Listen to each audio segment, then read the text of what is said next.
Hello, my name's Brandon Ibbotson, and today I'm going to be showcasing my portfolio development work. And this you can see right now is my title screen, and then yes, my name of the game is Riot Racers. I chose it just because I thought it sounded fun. But anyway, here's a short clip just to begin off with. It's a little quick fun demonstration of some of the things you can do in this game, like jumping over bollards and such like that. And yes, as you can see, there's also a coin collecting system as well as a counting system for the coins, as well as a map and a speed meter. Also, another thing to mention dead quick is the timer just above. Now I realise I should have probably labelled that it's actually a timer. Anyway, I'm just going to let the rest of this game play and I'll come back and explain some of the other stuff after we finish this level.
So just at the end here we have the end point, and this will take you back to the menu screen for winning, and then you'll be given either the choice of playing again or going back to the main menu. Just briefly coming back to the main menu, I like to actually show how I did the cars. As shown here, I was actually doing a level sequence where basically I just animate the cars falling and put it in a loop, and that would just play. As you can see on this blueprint right here, it's basically just the same thing I've explained there, and yeah, really I just add it along with the widget screen for the main menu. Now I'm briefly just going to go through some of the other playable parts of the level, as well as showcasing the other many ways you can die and fail in the game.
So what I actually did with the sea level rising to create sort of waves, I used the exact same method as I did with the falling cars and just use a sequence for that. Makes the land a lot more treacherous to cross, but as you can see it's much more worth it as a sort of a shortcut really, and if you can pull it off you can actually get a lot of coins out of it too. And another thing to show just here is when one of the other AI racers end up beating me to the end of the race. The players failed the level and they can either have the choice to start over again or just quit the game. Also another thing to note there quickly is the fact the player can go in a first person mode if you click tab, although that mode was mostly experimental on my part.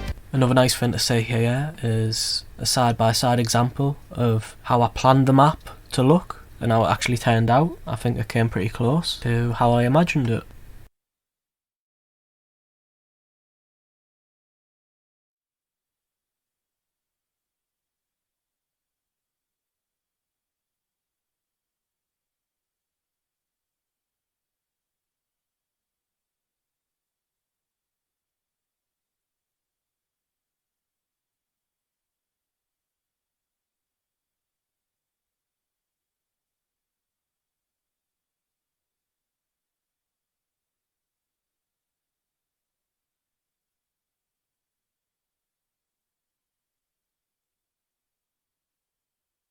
Now this is the section for all the blueprints. So dead quickly I'm gonna firstly go through all of the player stuff. Although the majority of the blueprints in this event graph was actually already pre-generated with Unreal Engine.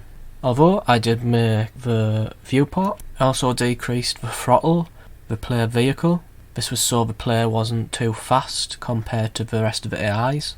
Also my reason for keeping the AIs a little bit more slow was due to them crashing and really just having a bad time in general trying to steer around, so I had to decrease the speed for that. The little pause key right there was also made to link with the pause game function. I did forget to show that in this video, but it's just a short bit of script really, and it reflects the exact same blueprint style as will be shown a little bit later. Now here's me going through my creation folder, which has everything that I've created in this game. As you can also see here, the widgets for when you die. Loading the level you're already in will just reset the level, and opening the main menu level will of course take you back to the main menu. And I used the scene capture component, 2D I believe it's called, to capture the map just above the player's head. You'll also be able to see in a little bit later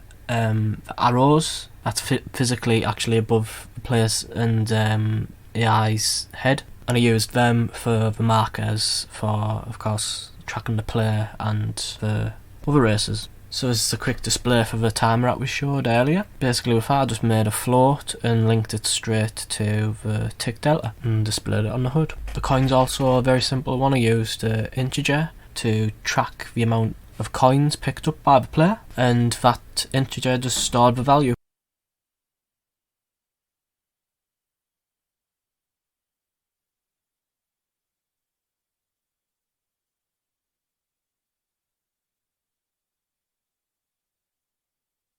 I'm just going through all of the sounds and other assets that I've created. For the music I actually just took that off YouTube for royalty free music, and I triple checked to see I could definitely use it and it was royalty free.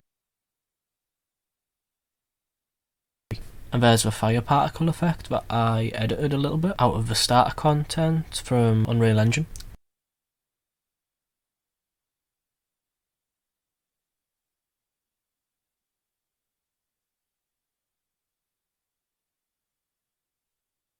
Now, is the AI assets.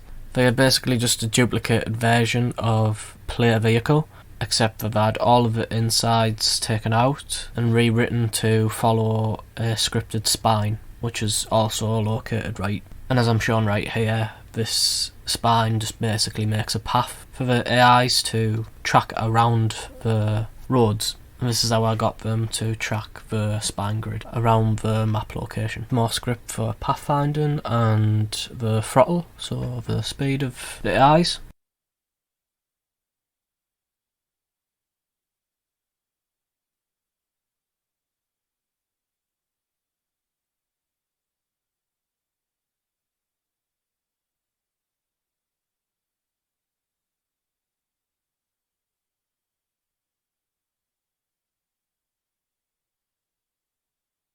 And there's that map arrow that I was talking about earlier.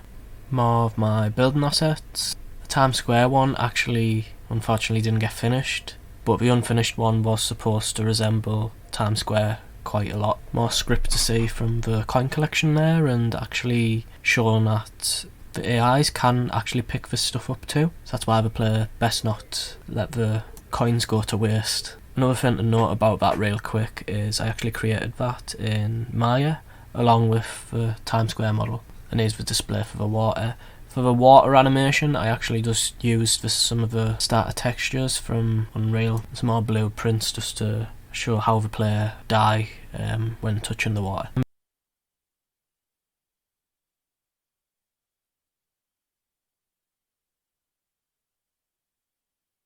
And this final bit of blueprint right here is just a display of if one of the AIs were to reach the end of the map before the player. Well, this has been Brandon Ibbotson, and thank you for taking the time to watch.